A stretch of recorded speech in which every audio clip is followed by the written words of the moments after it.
So hi guys, welcome back to vibe daily vlogs. I hope you all are vibing. अब मुझे नहीं पता कि ये वीडियो देखने के बाद ऐसे कि आपने टॉपिक पढ़ ही लिया होगा नीचे वीडियो किस चीज़ के ऊपर है कि आप कितना आगे वाइब करोगे कनाडा में आकर और कितना नहीं। तो भाई सीन कुछ ऐसा है कि यार मैंने 4-5 व्लॉग शूट करे थे और मेरा गोप्रो जो है वो क्रैश हो गया था, उसका मेमोरी कार्ड, तो मैं डेटा रिकवर नहीं कर पाया समहाउ। और स्नो भी चालू हो गया, आप देख सकते हो थोड़ी बहुत ड्रिजलिंग और साथ में स्नो है, स्नो शार्स है छोटे छोटे, अच्छी है।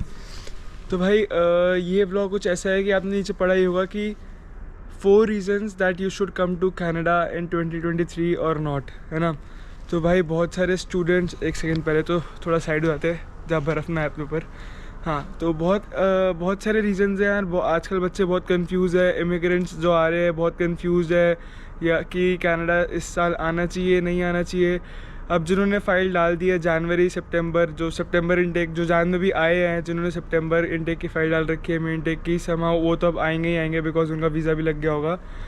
तो भाई बहुत सारे रीजन्स चल रहे हैं, बहुत कुछ चल रहा है दिमाग में लोगों के कि कनाडा आए नहीं है बिकॉज यहाँ के जो इमिग्रेंट्स हैं आके वो भी परेशान हो रखे हैं इस साल, और जो उसमें मैं भी एक इंक्लूडेड हूँ। और जो आना चाह रहे हैं नए वो भी परेशान है, और जो इवन यहाँ पे कैनेडियंस पीपल है, कैनेडियन सिटीजन्स है, PR वाले हैं, वो भी कई हद तक परेशान चल रहे हैं इस ईयर। तो भाई बहुत सारे रीजंस हैं कनाडा ना आने के इस साल, जो मेरे को लगता है कि आप लोगों को भी एक बार सोचना चाहिए आने से पहले, और शायद मैं आपकी जगह होता तो मैं भी सोचता। तो अब बिना टाइम वेस्ट करे इस व्लॉग को ज़्यादा लंबा करेंगे नहीं, बिकॉज ये एक इन्फॉर्मेटिव व्लॉग है और ये आप लोगों की हेल्प करने वाला है। ये आपको टिप देगा कि क्या करना चाहिए, कैसे अब एक हेल्दी डिसीजन लो आप कि आओ या ना आओ। तो आ जाओ, पहले रीज़न से चालू होते हैं। तो भाई पहला रीज़न ये देखा जाए कि बेसिकली ये शुरुआत हुई कहाँ से रिसेशन की, है ना। तो रिसेशन का मतलब होता है यार कि जब आपकी इकोनॉमी या GD पिछले 2 क्वार्टर से डाउन चल रही है बिकॉज आपका ट्रेड नहीं है या आपकी इकोनॉमी उतनी प्रोडक्शन नहीं है ना, तो आपकी GDP डाउन है। तो भाई ये सीन ऐसा है कि अब जो हमें पता चलता है कि यहाँ पे आके पार्ट टाइमर्स को या फुल टाइमर स्टूडेंट्स को, इंटरनेशनल स्टूडेंट्स को काम मिल रहा है नहीं मिल रहा, तो भाई अभी नहीं मिल रहा। ये एक हार्श रियलिटी है जिसके साथ आपको आना पड़ेगा। बिकॉज इस साल यार ऐसा था, पिछले साल 2022 में आप मानोगे नहीं 4,30,000 इमिग्रेंट्स कनाडा में आए थे। कैनेडियन गवर्नमेंट ने उनको एंट्री दी थी अपने कंट्री में, और उसके बाद काम यहाँ पे है नहीं। तो आप खुद सोचो कि जब इतने सारे इमिग्रेंट्स आएंगे तो काम कहाँ से मिलेगा, क्योंकि कंपटीशन इतना बढ़ चुका था मार्केट में, और वैसे ही रिसेशन का टाइम चल रहा है, GDP डाउन जा रही है, तो काम नहीं है लोगों पे। और एक जब इंडियन स्टूडेंट आता है ना यार, कोई भी एक इंटरनेशनल स्टूडेंट या इमिग्रेंट आता है, तो कम से कम अपने साथ 15 से 20 लाख की एक्सपेंडिंग करता है यहाँ पे, है ना, INR में अगर हम देखें, तो जिससे कैनेडियन गवर्नमेंट को $31 बिलियन का भाई अप्रॉक्सीमेटली रेवेन्यू जनरेट होता है हर साल। तो उस चक्कर में भाई काम नहीं है बिल्कुल भी यहाँ पे, जो नहीं मिल रहा। और इन्होंने वैसे ही सेकंड रीज़न ये भी है कि इन्होंने पॉलिसी चेंज कर दी है। जो एक पार्ट टाइमर 20 घंटे काम कर सकता था, अब वो फुल टाइम में 40 घंटे 40 आवर्स कर सकता है। तो आप खुद सोचो कि जिस फैक्ट्री में, अगर फॉर एग्जांपल मैं एक एग्जांपल भी दूंगा आपको, इसका लाइव एग्जांपल है मेरे पास, कि मेरा एक फ्रेंड है वो H&M में काम करता है, ठीक है, उसके पास वो वेयर हाउस में काम करता है। तो सीन ऐसा है कि अब जब पहले 20 आवर्स कर सकता है, तो उस टाइम लेबर फोर्स की जो ज़रूरत होती थी वो डिवाइड हो जाती थी, है ना, क्योंकि आप ज़्यादा लोग हायर कर सकते हो बिकॉज वो 20 आवर्स काम कर रहे हैं। तो जहाँ पे जो बच्चा काम कर रहा था, अब जिसको 40 आवर्स अलाउड हो गया है, तो वहाँ पे 2 बच्चों की जगह तो एक ही रखेंगे ना, कि एक ही बच्चा काम कर लेगा, तो क्योंकि वो भी उतना उसको कंट्रीब्यूट कर रहा है, तो उनकी कॉस्ट कटिंग भी हो ही रही है एक तरीके से देखा जाए तो इस चक्कर में भाई ये भी एक डिसएडवांटेज है जो नया पॉलिसी आया है कि आप फुल टाइम काम कर सकते हो, जबकि काम की अवेलेबिलिटी है ही नहीं यहाँ पे। जो पुराने थे वो अभी भी स्टिल हैं, बट कितने बहुत सारे पुराने जो काम पे लगे हुए थे उनको निकाला गया है, अभी फायरिंग हुई है। और आप लोगों को पता है कि अभी यहाँ पे क्या पूरे वर्ल्ड में अमेज़ॉन में भी कितनी ह्यूज फायरिंग हुई है, और गोल्डमैन सैक्स में भी कितनी ह्यूज फायरिंग चल रही है इस टाइम। बहुत बुरा हाल है इकोनॉमी का रिसेशन के टाइम पे। तो भाई ये एक ना बहुत अपना माइंडसेट बहुत क्लियर करके आना है इस टाइम पे, कि हम लोग सोचते हैं कि हम लोग कनाडा जाएंगे, हम लोग जॉब करेंगे, हम लोगों को काम मिल जाएगा, बट भाई नहीं, अभी सिनेरियो बहुत डिफरेंट हो गया है यहाँ पे, बहुत ज़्यादा। इवन यहाँ तक कि भाई मेरे को 40 आवर्स मिलते थे मेरे काम पे, 35 to 40 एवरेज, अब मानोगे सिर्फ मेरे को वीक के 8 आवर्स मिल रहे हैं। तो कितना मुश्किल है एक इंटरनेशनल स्टूडेंट के लिए सर्वाइव करना, बिकॉज उसको अपनी फीसेस भी कलेक्ट करनी है, अपने खर्चे भी उसी तरीके से डिवाइड करने हैं, अपना रेंट भी पे करना है। तो भाई बहुत मुश्किल हो रखा है इस टाइम पे सर्वाइव करना कनाडा में। बिकॉज और एक तो जस्टिन ट्रूडो जो है वो अपनी रिसेशन को अभी भी मान नहीं रहे कि रिसेशन आ गई है। बिकॉज इफ़ वो लोग मतलब अगर वो लोग अनाउंस कर देंगे कि हाँ हम रिसेशन इकॉनमी में पहुंच चुके हैं तो मार्केट और डाउन चली जाएगी। तो इस डर के चक्कर में वो लोग अभी कुछ कर नहीं रहे ऐसा। वो नई नई पॉलिसीज़ इंट्रोड्यूस कर रहे हैं, जैसे अभी मॉर्टगेज वगैरह बढ़ा दिया ऊपर से। और तो भाई बहुत बहुत गलत चीज़ हो रही हैं। तो भाई ये था सेकंड रीज़न कि यहाँ पे स्टूडेंट्स का वही 40 और 20 आवर्स वाला सीन, कि 40 आवर्स की वजह से जो 20 आवर्स काम कर रहे थे उनको अब काम नहीं मिल रहा बिल्कुल भी, बिकॉज वो लोग कम बच्चे रख रहे हैं काम पे। और बहुत मास फायरिंग हो रही है, बहुत ज़्यादा मास फायरिंग हो रही है इस टाइम पे। तो भाई थर्ड रीज़न पे आते हैं कि थर्ड रीज़न यार मेरे हिसाब से क्या, जितने भी यहाँ स्टूडेंट्स हैं ना, आप किसी भी स्टूडेंट से पूछोगे कि भाई तू कितना कमाता है पर मंथ, तेरी अर्निंग्स क्या चल रही हैं अभी 23 में, तो वो खुद कंफ्यूज है यार। इवन यहाँ तक कि मैं कंफ्यूज हूँ कि मैं कितना पर मंथ कमा रहा हूँ। किसी मंथ काम है, किसी वीक काम है, किसी वीक काम नहीं है। तो अब क्या करोगे आप? या तो घर पे बैठे रहोगे या आप इधर उधर फ़ोन करोगे, एजेंट्स के पास जाओगे। बट एजेंट्स के पास ही काम नहीं है इस टाइम। तो एजेंट्स भी सब बोल रहे हैं वेयर हाउसेस बंद हो जाते हैं ठंड में। यहाँ पे एक सबसे बड़ी प्रॉब्लम ये है, काफ़ी वेयर हाउसेस और बेकरीज भी बंद हो जाते हैं। तो आप कुछ सोचो कि एक जगह बेकरीज बंद हो रही है जहाँ पे इतनी ह्यूज लेबर फोर्स जाती है हम इंटरनेशनल स्टूडेंट्स की, वो बंद हो रही है।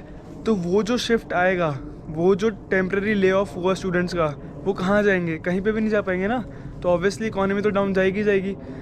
तो ये सीन है। और भाई यहाँ पे ना एक तो बेसिक्स बहुत महंगे हो गए हैं, तो इट्स वेरी हार्ड कि आप अपने बेसिक्स को अच्छे से ले पाओ। यहाँ बेसिक नीड्स जो होती हैं वो भी बहुत बहुत ज़्यादा एक्सपेंसिव हो गई हैं। मैं आपको एक बताता हूँ कि पिछले साल यहाँ पे रेंट जो चल रहा था, पिछले 2 या 3 साल लगा लो, तो यहाँ पे एक एवरेज रेंट चल रहा था $400, 375 तक होता था शेयरिंग में।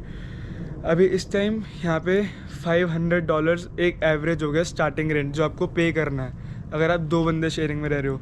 और मैं तो शिफ्ट हो रहा हूँ, मैंने नया घर देखा है, तो उसका मेरे को 550 पे करना है जहाँ मैं 375 पे कर रहा था। तो आप खुद देख लो कितना ड्रास्टिक चेंज आ रहा है यार। आप अपनी बेसिक्स भी अभी इस टाइम पे अच्छे से फुलफ़िल नहीं कर पा रहे हो, आपको रेंट ज़्यादा पे करना है।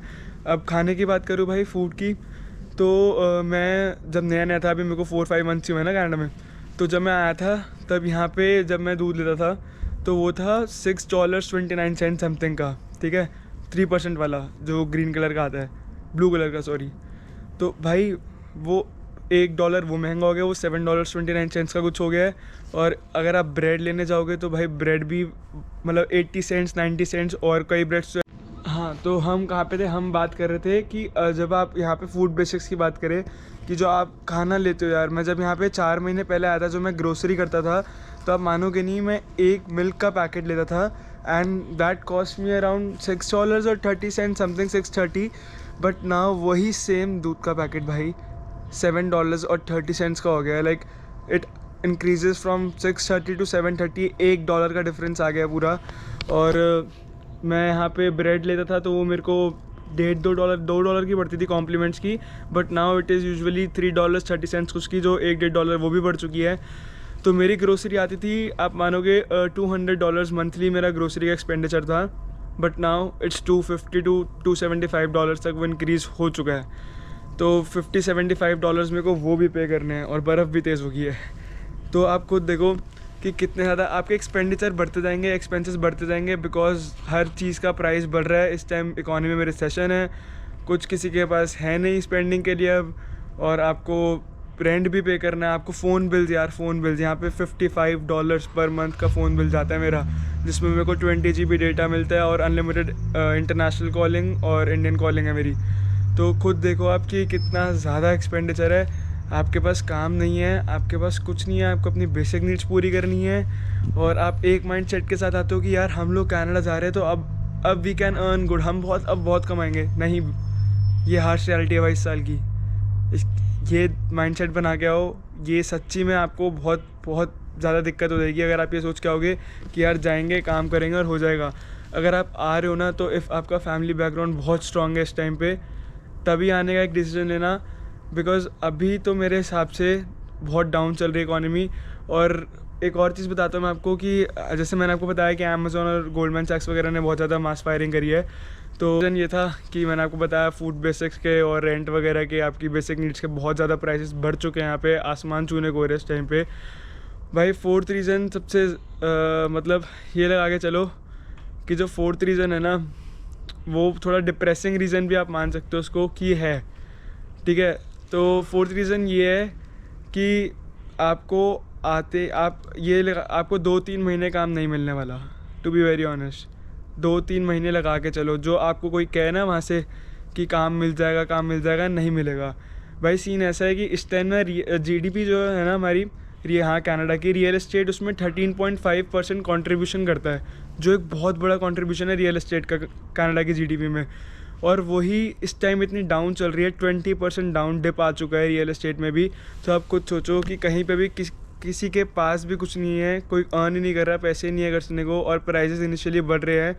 तो एक ये भी रीज़न है, बिकॉज आने वाले टाइम पे देखा गया है और एनालाइज कर रही है अभी कैनेडियन गवर्नमेंट की, रियल एस्टेट अभी और डाउन जाएगा। और जिस चीज़ की इतनी बड़ी कंट्रीब्यूशन है कैनेडियन इकोनॉमी में, अगर वही डाउन जाएगी तो भाई फिर तो ऑब्वियस सी बात है ना कि आगे जाके और दिक्कत आने वाली है और आपको बहुत ज़्यादा मतलब परेशानियां झेलनी पड़ेगी, जिसमें हम भी इंक्लूड हैं यार। मैं आपको बताता हूँ कि मैं तो परेशान ही रहता हूँ भाई, बिकॉज 8 घंटे की हफ्ते में 8 आवर्स कुछ नहीं होता, अब कुछ भी नहीं। जहाँ आप 40-40 घंटे काम कर रहे थे पिछले साल तक, इस साल सिर्फ 8 घंटे। माना ठंड है तो विंटर्स में काम कम होता है, बिकॉज यहाँ पे बर्फ़ ज़्यादा होती है, स्नो। इस साल तो स्नो भी इतनी नहीं हुई कि उस चक्कर में काम हो जाता है कम। बट वो रीज़न देखा जाए तो क्लाइमेट रीज़न तो इस बार है ही नहीं, मेन रीज़न तो सारा रिसेशन का है। तो भाई मेरे हिसाब से ये फोर टॉप रीजन्स थे that you should not come to Canada in 2023। और if you are planning to come then make a hard decision, बहुत हार्ड डिसीजन होने वाला आपके लिए। आओ, बट एक माइंडसेट बना के आना फिर कि जो जैसा है फिर वैसा चलना है आपको। किसी डिप्रेशन में या किसी उसमें नहीं आना कि काम नहीं है। और हम लोग वैसे, मैं आपको एक और चीज़ बताता हूँ कि मेरी एक्सपेक्टेशन क्या थी यार, या मेरी एक्सपेक्टेशन अब भी ये है कि मैं ना ऊबर वॉक कर लूँगा। ऊबर टोरंटो में क्या होता है कि आप ऊबर ईट्स पे अपने आप को रजिस्टर करो और पैदल जाके डिलीवरीज करो, जिसके आपको पैसे मिलते हैं और कैसी टिप्स मिलती है। बट भाई आप खुद देखो, अभी बर्फ़ चालू ही हुई है, आप इस बर्फ़ में कहाँ से कर पाओगे? मेरे को इतना बताओ। बहुत मुश्किल होता है, बहुत मुश्किल। ये देखो मेरे हाथ पे एक क्लॉट आया था, ये मेरे जिम में लगी थी, और ये क्लॉट और ज़्यादा ना जम रहा है अंदर। क्यों? बिकॉज ठंड इतनी है। तो आप लोग कहते हो कि ऊबर ईट्स कर लेंगे, स्किप डोडाश कर लेंगे, आपके पास गाड़ी नहीं है। गाड़ी लोगे तो गाड़ी मैंने भी लेनी थी, बट मैं नहीं ले पा रहा, बिकॉज मेरे को भी पता है कि अब रिसेशन है भाई, और मैं इंस्टॉलमेंट्स पे नहीं कर पाऊँगा। तो बस भाई यही है यार, मतलब मेरे हिसाब से तो एक बहुत अच्छा डिसीजन लेके आना कनाडा आओगे तो। 2023 वर्स्ट अभी चल रहा है और मेरे ख्याल से आगे अभी और दिक्कतें आने वाली हैं। तो वो जो भी होगा मैं आपको अगले ब्लॉग में बताते रहूँगा, साथ साथ अपडेट्स देते रहूँगा कि भाई अब इकॉनमी में ये चल रहा है या कनाडा में ये चल रहा है, यहाँ पे जॉब्स का ये सीन है, जो आ रहा है कैसे अप्लाई करें, नहीं मिल रही क्या है, वो सब हर ब्लॉग में मैं कोशिश करूँगा आपको बताने के लिए। और इसी के साथ भाई 4 रीजन्स आपको पता लग गए, तो अपने आप बनाना, अपना एनालाइज करना उसको, लोगों की बातों से इन्फ्लुएंस मत होना। कनाडा बहुत अच्छा है, कनाडा आ जाओ, नहीं, अपना डिसीजन खुद बनाना है, खुद लाइफ जीनी है ना। तो इसी के साथ भाई वाइब डेली ब्लॉग्स को लाइक, सब्सक्राइब और शेयर कर देना।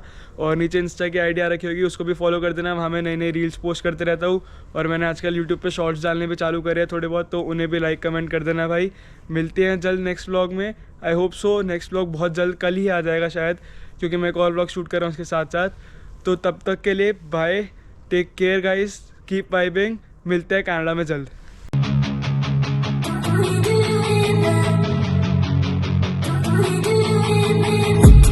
I've been dreaming on in my head like I've seen it. A life worth living is a life with me.